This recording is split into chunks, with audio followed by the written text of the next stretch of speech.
So hi guys, welcome back to my two videos. तो इस video में दोस्तों डिस्कस करने वाले हैं यहाँ पर कुछ इंपॉर्टेंट कंपनीज को और उनसे रिलेटेड कुछ इंपॉर्टेंट अपडेट्स हैं जिसकी बात करेंगे इस वीडियो में। तो चलिए दोस्तों वीडियो की शुरुआत करते हैं। सबसे पहली कंपनी की बात करते हैं जिसका नाम है पॉलीकैब इंडिया लिमिटेड। बट इसको डिस्कस करने से पहले दोस्तों एक छोटा सा डिस्क्लेमर है। जितनी भी सारी कंपनीज को इस वीडियो में हम लोग डिस्कस करेंगे वो सारी कंपनीज सिर्फ और सिर्फ एजुकेशन पर्पज़ के लिए होगी, किसी भी तरह का बाइंग सेल रिकमेंडेशन नहीं है। सभी चीज़ों को आप खुद से भी रिसर्च चाहो तो कर सकते हो। तो चलिए दोस्तों वीडियो की शुरुआत करते हैं। सबसे पहले बात करते हैं पॉलीकैब के बजट से रिलेटेड कुछ इंपॉर्टेंट अपडेट्स के बारे में। सो दोस्तों आप सभी को पता है कि बजट जब रिपोर्ट हुआ तो कुछ कंपनी को बजट से, या फिर बोल सकते हैं एक पर्टिकुलर सेक्टर ले लो लाइक रेलवे सेक्टर, तो कुछ कंपनी जो कि डायरेक्टली रेलवे सेक्टर से जुड़ी है तो उसको फ़ायदा नुकसान आपको बजट देखकर ही समझ आ जाएगा। और कुछ कंपनी इनडायरेक्टली जुड़ी होती है तो उसका भी फ़ायदा नुकसान आपको समझना पड़ेगा। अब देखो पॉलीकैब इंडिया की अगर हम बात करें तो ये कंपनी काफ़ी ज़्यादा उम्मीद करती है इंफ्रास्ट्रक्चर सेक्टर को लेकर जो बजट एलोकेशन है वो ज़्यादा से ज़्यादा हो। अब इस बार का जो बजट एलोकेट किया गया है इंफ्रास्ट्रक्चर सेक्टर को लेकर वो है 11 लाख करोड़। इसको अगर कंपैरिजन करोगे पिछले साल के बजट से तो कोई मैसिव जंप हमें देखने को मिल नहीं रही है। अगर हमारे टोटल जीडीपी का देखोगे तो 3.4% हिस्सा हमारे इंफ्रास्ट्रक्चर सेक्टर को मिला है, जो कि नंबर्स में 11 लाख करोड़ के ऊपर है। अब देखा जाए तो एक्सपेक्टेशंस कुछ और था, रिपोर्ट कुछ और हुआ। इस वजह से जो भी इंफ्रास्ट्रक्चर सेक्टर से जुड़ी कंपनीज हैं लाइक आप कंस्ट्रक्शन कंपनी ले लो लाइक L&T, NCC, तो ये सारी कंपनीज आपको कुछ अच्छा परफॉर्मेंस आफ्टर बजट देती हुई नजर नहीं आई, क्योंकि कैपेक्स एलोकेशन जो हुई है वो मार्केट को थोड़ा डिसअपॉइंट किया, एक्सपेक्टेशंस के हिसाब नहीं थी। अब कुछ कंपनीज इनडायरेक्टली जुड़ी थी जिसमें आप सीमेंट कंपनीज को ले सकते हैं, जिसमें आप बोल सकते हैं पाइप कंपनीज को, जिसमें आप केबल एंड वायर्स कंपनीज को ले सकते हैं, जो कि इंफ्रास्ट्रक्चर सेक्टर के डेवलपमेंट में एक बड़ा कंट्रीब्यूशन प्ले करती है। तो कुछ कंपनी को तो डायरेक्टली बेनिफिट होगा नहीं होगा वो बजट देखकर ही समझ आ जाएगा, बट कुछ कंपनी को समझना पड़ेगा जिसमें पॉलीकैब इंडिया जैसी कंपनीज आती हैं। तो क्या ये बजट खराब है कि पॉलीकैब इंडिया खराब हो गई? तो ऐसा नहीं है। देखो कोई भी चीज़ का एक इफेक्ट पड़ता है मार्केट में जनरली एक्सपेक्टेशंस के बेसिस पे ज़्यादा चीज़ें होती हैं। किसी कंपनी के एक्सपेक्टेशंस जब है कि वो कंपनी अच्छे नंबर्स रिपोर्ट करेंगी तो आ गया तो अच्छी बात है, नहीं आया तो मार्केट रिएक्ट करती है। तो वही सारी चीज़ें बजट में भी हुआ है। तो इसमें कोई ज़्यादा शॉक होने की ज़रूरत नहीं है कि बजट एक्सपेक्टेशंस के हिसाब से नहीं आया तो बजट खराब हो गया, कंपनी खराब हो गई, ऐसा नहीं होता। एक्सपेक्टेशंस के हिसाब से नहीं आया इसका मतलब है कि जो पहले ग्रोथ दिख सकती थी वो अब नहीं दिखेगी, उससे थोड़ा सा कम दिखेगा। तो ये चीज़ समझो। इस वजह से आपने देखा होगा कि काफ़ी सारी कंपनी जब इंफ्रास्ट्रक्चर सेक्टर के बजट की न्यूज़ हमें सुनने को मिली तो आपको वीक परफॉर्म करती हुई दिखी, जिसमें कंस्ट्रक्शन कंपनी तो थी, उसमें पॉलीकैब इंडिया जैसी कंपनीज भी थी।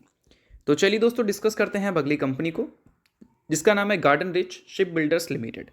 अब देखा जाए तो इस कंपनी के साथ आपको नेक्स्ट ट्रेडिंग सेशन या फिर अगले वीक काफ़ी सारी और भी डिफेंस कंपनीज फोकस में रहती हुई दिखेंगी, क्योंकि डिफेंस कंपनीज बजट से पहले तो बहुत ही अच्छा परफॉर्मेंस डिलीवर करती हुई दिखी, बट आफ्टर बजट सिचुएशन एकदम डिफरेंट देखने को मिला। इन सारी कंपनीज का शेयर बुरी तरह से गिरा। क्यों गिरा? क्योंकि एक्सपेक्टेशंस के अकॉर्डिंग हमें बजट देखने को नहीं मिले, जो एलोकेशन हो सकता था उतना हमें देखने को नहीं मिला। इनफैक्ट टोटल बजट का एलोकेशन तो उतना ही है, बट डिफेंस जो पेंशन होती हैं उसको ज़्यादा एलोकेट किया गया है। इस वजह से हो सकता है कि इन कंपनी को जो पिछले साल जितना कामकाज मिला था उतना अगले साल मिलता हुआ ना दिखे। तो अब दोस्तों वीडियो में आगे बढ़ने से पहले बात कर लेते हैं एक वेबिनार के बारे में जो कि हमने अरेंज किया है आपके लिए, और ये वेबिनार आपके लिए काफ़ी ज़्यादा यूजफुल रहेगा, क्योंकि यहाँ पर काफ़ी कुछ आपको ऐसी चीज़ें सीखने को मिलेंगी जो कि इस बियर मार्केट में आपको पैसा बनाने में काफ़ी ज़्यादा हेल्प करेगा, और जब बुल मार्केट आएगा तो आपका पोर्टफोलियो सबसे ज़्यादा अच्छा होगा। अब इससे पहले भी हमने वेबिनार अरेंज किया था, 3 से 4 हज़ार लोग उसको अटेंड भी किए थे, काफ़ी अच्छा हमें फीडबैक भी मिला। बट प्रॉब्लम ये था कि उस टाइम जितने भी लोग क्वेश्चंस कर रहे थे वो इतने ज़्यादा बल्क में थे कि सभी का रिप्लाई दे पाना काफ़ी ज़्यादा हमें मुश्किल हो रहा था। तो इस वजह से हमने डिसाइड किया है कि इस बार उतने सारे लोगों को इस वेबिनार में हम ऐड नहीं करेंगे, जिनको ज़रूरत होगी उन्हीं को हम ऐड करेंगे। तो इसके लिए सबसे पहले आप डेट देख सकते हो। डेट हमने रखा है 8 फरवरी सैटरडे का। टाइम आप देख सकते हैं 9:30 PM टू 11:55 PM, और इसका कॉस्ट रहने वाला है 499 का। कॉस्ट हमने इसलिए रखा है क्योंकि इससे पहले बहुत सारे लोग आ गए थे, सभी की रिप्लाई हम नहीं दे पा रहे थे। तो इस बार हम चाहते हैं कि उतने ज़्यादा लोग नहीं आए, जिनको ज़रूरत है उन्हीं की एंट्री हो, और जो उनकी क्वेरीज़ हैं उनके क्वेरीज़ को हम अच्छी तरह से क्लियर कर पाएँ। और इसके लिए हमने एक सपोर्ट ग्रुप भी रखा है 3 मंथ का।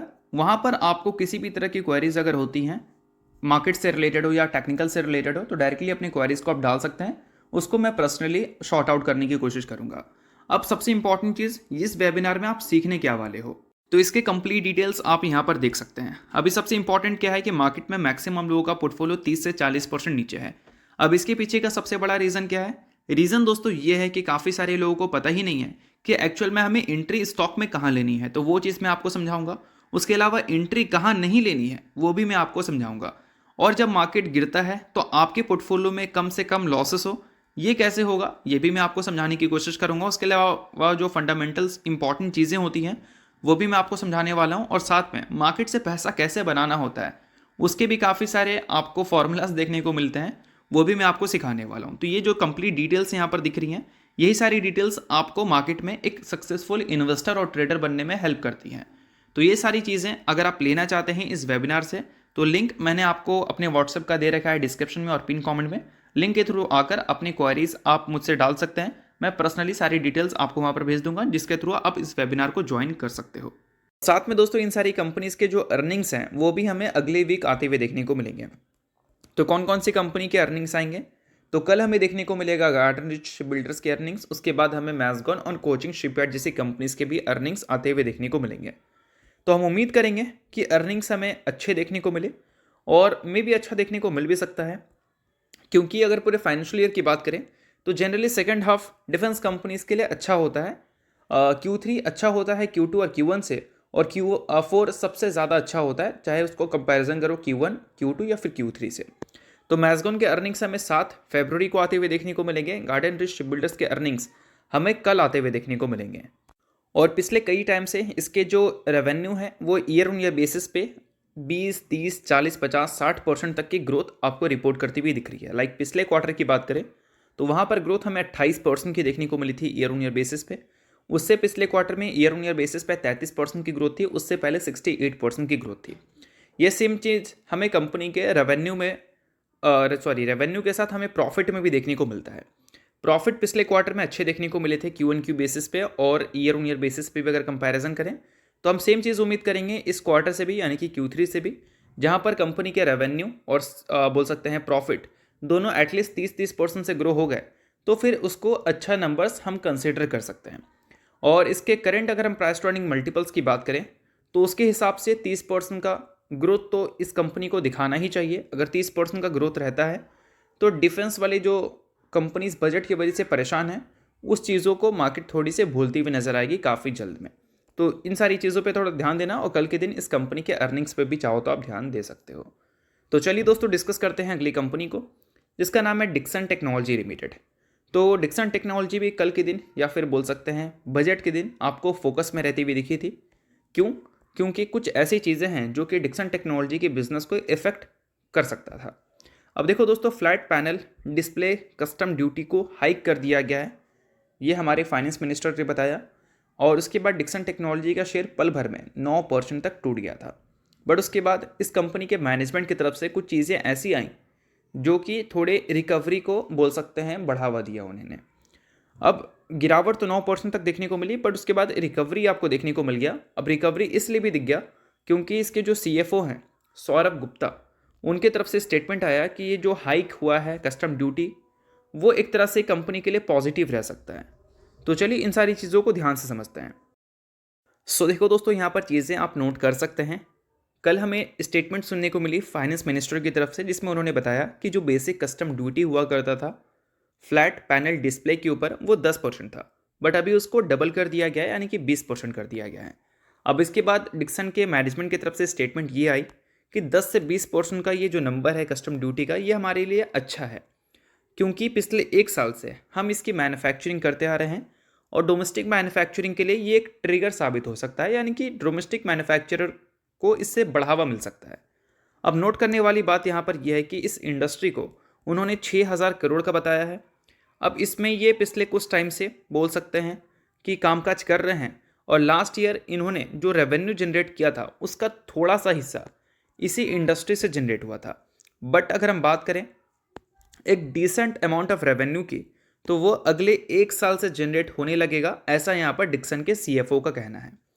तो कहने का मतलब ये है कि डिक्सन टेक्नोलॉजी ये बताना चाह रही है कि कस्टम ड्यूटी के जो हाइक्स हमें देखने को मिले हैं उससे इंपोर्ट्स में कमी आएगी, डोमेस्टिक मैन्युफैक्चरर को इससे बढ़ावा मिलेगा, और जो भी डिस्प्ले पैनल है वो डोमेस्टिक मैन्युफैक्चरर का बिकेगा, ये कहने का मतलब है। और इस पर डिक्सन टेक्नोलॉजी पहले से ही वर्क कर रही है, तो डिक्सन टेक्नोलॉजी के लिए ये प्लस पॉइंट हो गया, ऐसा भी यहाँ पर बोलना है। तो देखते हैं कि इसका बेनिफिट कंपनी को आने वाले कल में कितना मिलता हुआ दिखेगा। बट अभी जो इंपॉर्टेंट चीज़ें थी वो मैंने आपको बता दिया ताकि आपको चीज़ें क्लियर हो सके। बाकी कोई रिकमेंडेशन नहीं है, बाकी आप खुद से भी रिसर्च और एनालिसिस कर सकते हो। तो चलिए दोस्तों डिस्कस करते हैं अगली कंपनी को, जिसका नाम है जुपिटर वैगन्स। आप सभी को पता है कि रेलवे के बजट के बाद काफ़ी सारी कंपनी जो रेलवे सेक्टर से जुड़ी है उन सारी कंपनीज़ के शेयर्स कुछ खास अच्छा परफॉर्म करते हुए दिखे नहीं। बट नोट करने वाली बात यह है कि कोई भी न्यूज़ के बेसिस पे कोई भी स्टॉक रिएक्ट कर सकता है, बट अल्टीमेटली आपको देखना है क्या वो कंपनी फ्यूचर में ग्रोथ अच्छा दिखा सकता है। और ये चीज़ का क्लैरिटी अगर आपको हो गया तो कोई न्यूज़ के बेसिस पे जब स्टॉक में रिएक्शन होती है उस चीज़ को आप इग्नोर भी कर सकते हो।